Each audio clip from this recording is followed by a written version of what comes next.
Happy Easter. I'm joining you from the Butterfly Pavilion in Denver, Colorado. And we have put together a worship service for you, or a contemplative time. At our tapestry, we understand that not all of your family worship services or your neighborhood worship services are going to be queer affirming. We want to make sure that you have an opportunity to be joyful in the resurrected Jesus. We decided to make something for you that can either be used before you go off to those services or after, or maybe this is just how you're going to worship this year. You might be wondering why I'm at the Butterfly Pavilion. Well, it's a long lasting tradition that Easter and butterflies go hand in hand. The vision of an empty tomb and an empty cocoon left behind by a butterfly have inspired Christians for centuries. This year, Easter falls on the same day as Transgender Day of Visibility, which I think is a really good combination because they have a lot in common.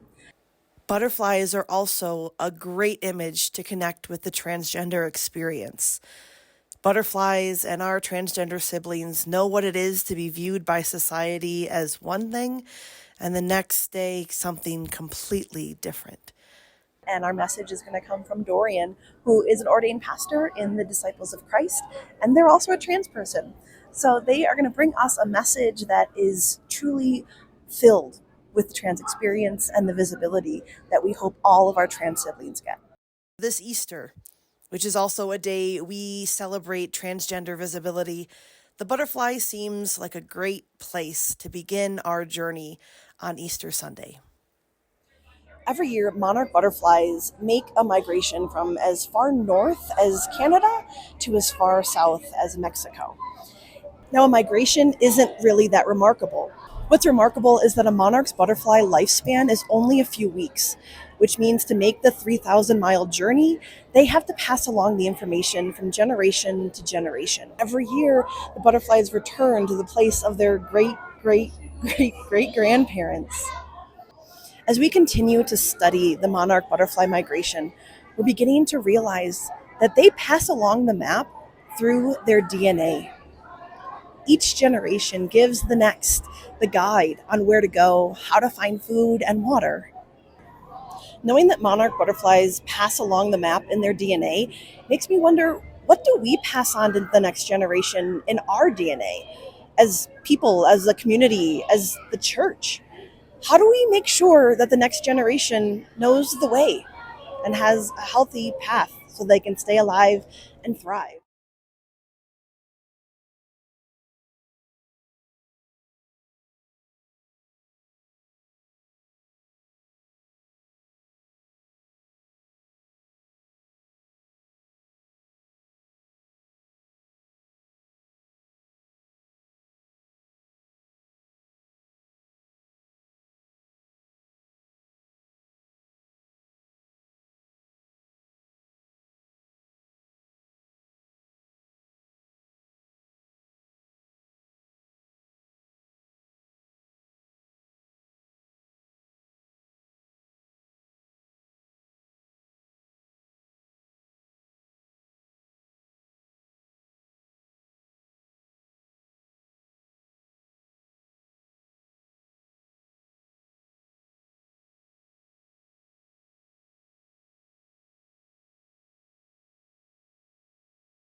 Early on Sunday morning, while it was still dark, Mary Magdalene went to the tomb and saw that the stone had been taken away from the entrance.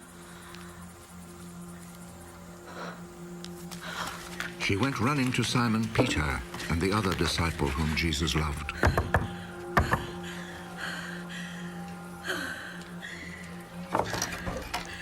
They have taken the Lord from the tomb, and we don't know where they have put him. Then Peter and the other disciple went to the tomb. The two of them were running, but the other disciple ran faster than Peter and reached the tomb first. He bent over and saw the linen cloths, but he did not go in. Behind him came Simon Peter, and he went straight into the tomb.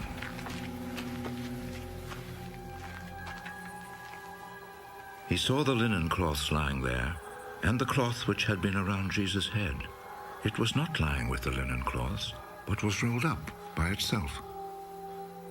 Then the other disciple who had reached the tomb first also went in. He saw and believed. They still did not understand the scripture which said that he must rise from death. Then the disciples went back home. Mary stood crying outside the tomb. While she was still crying, she bent over and looked in the tomb.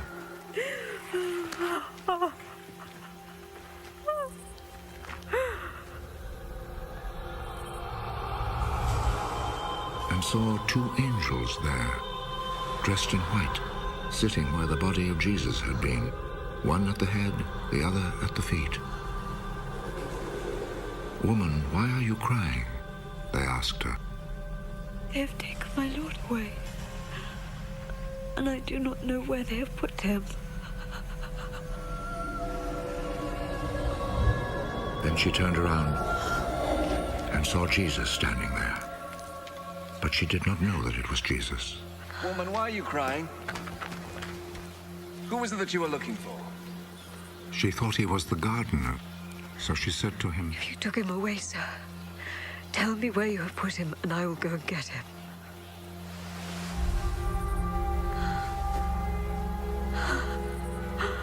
Mary. She turned toward him and said in Hebrew, Rev.Bethany.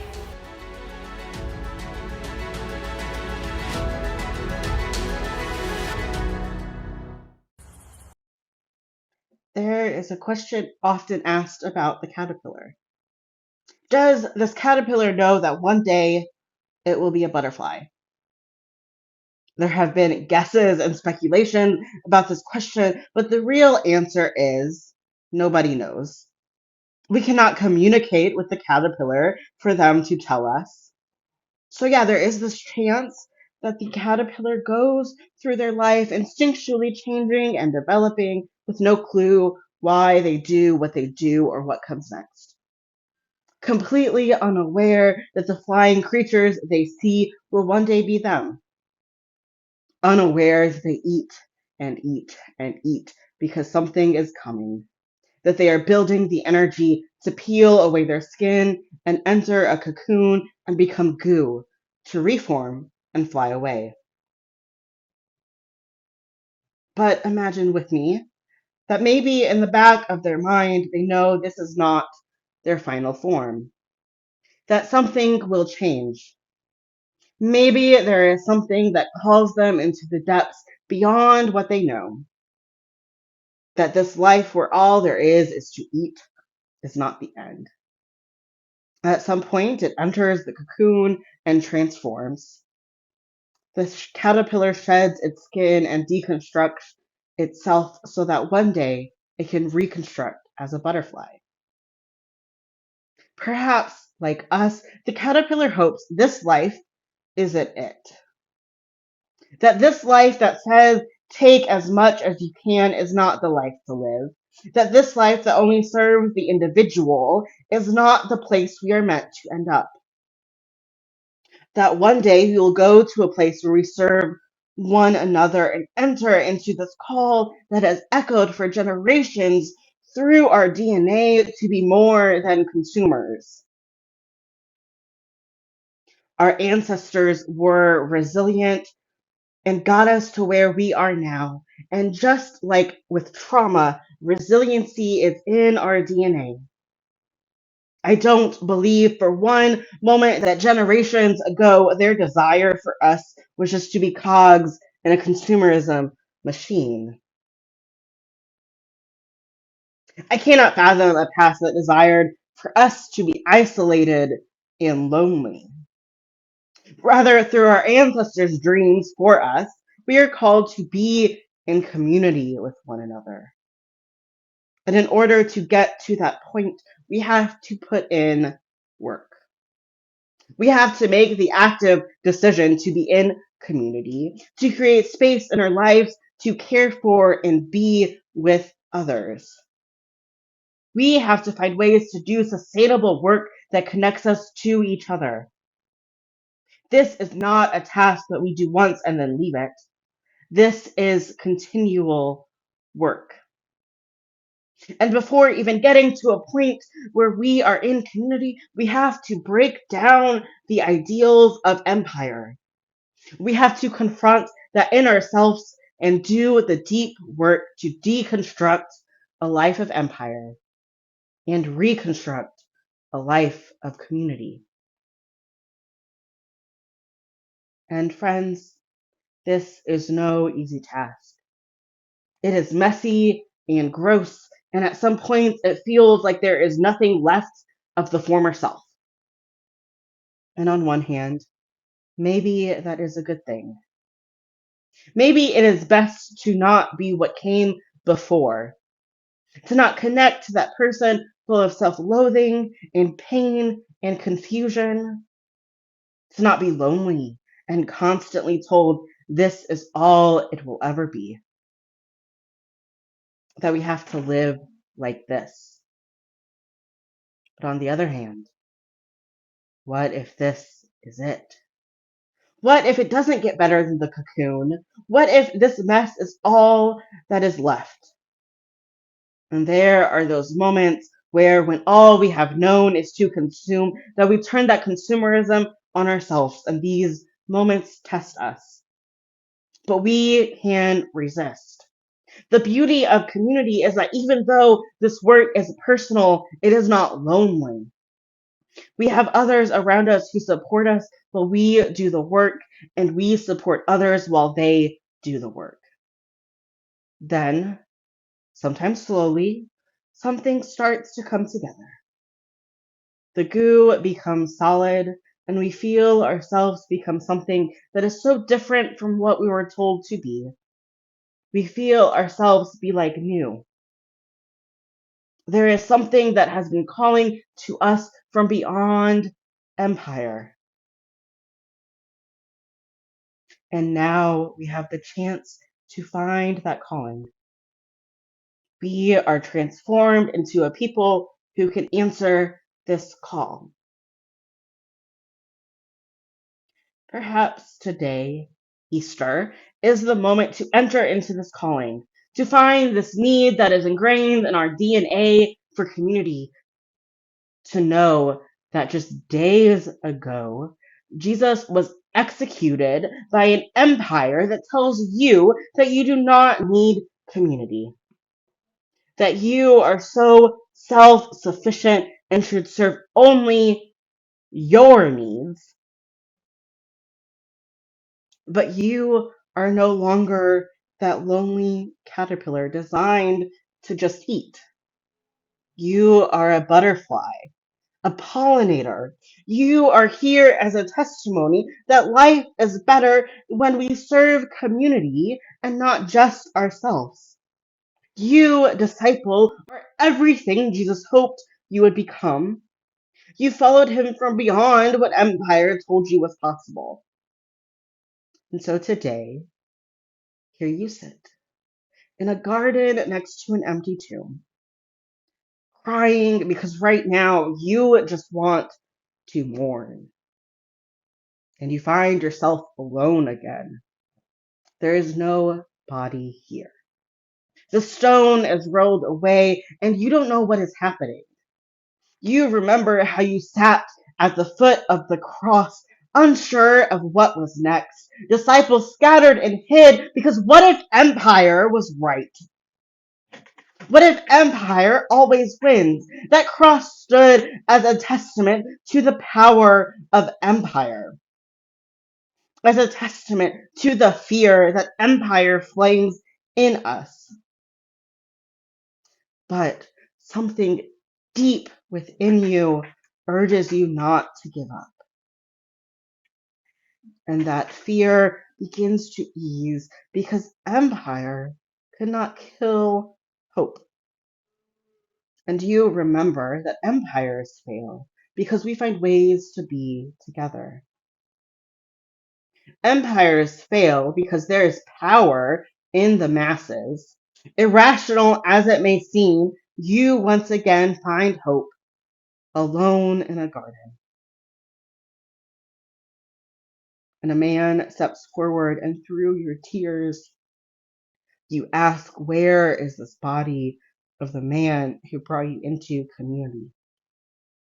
And you ask to just see his body, hoping that there will be something more, that this empire that took his physical form shall fall like the ones that came before it.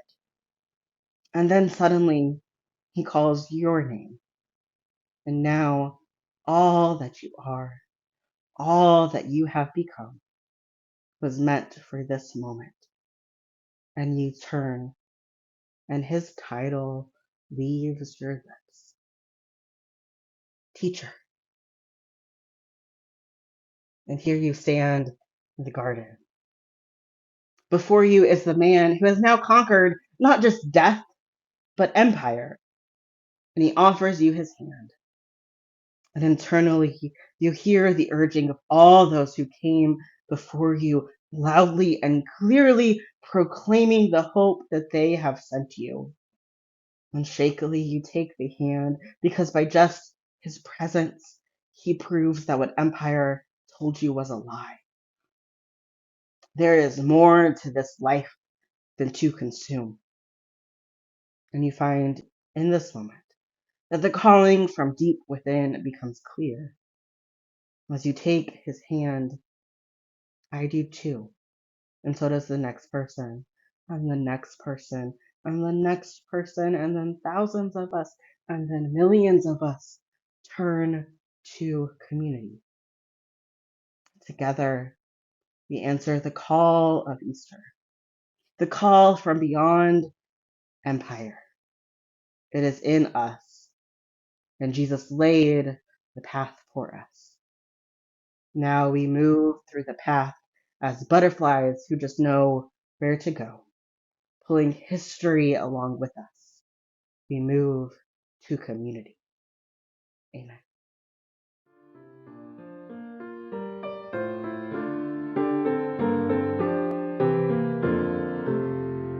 In the bud there is a flower, in the seed an apple tree, in cocoons a hidden promise, butterflies will soon be free. In the cold and snow of winter there's a spring that waits to be unrevealed until its season, something God alone can see. There's a song in every silence, seeking word and melody. There's a dawn in every darkness, bringing hope to you and me. From the past will come the future, what it holds a mystery, unrevealed until its season, something God alone can see. In our end is our beginning, in our time infinity. In our dark there is believing, in our life eternity. In our death a resurrection, at the last a victory, unrevealed season, something got alone.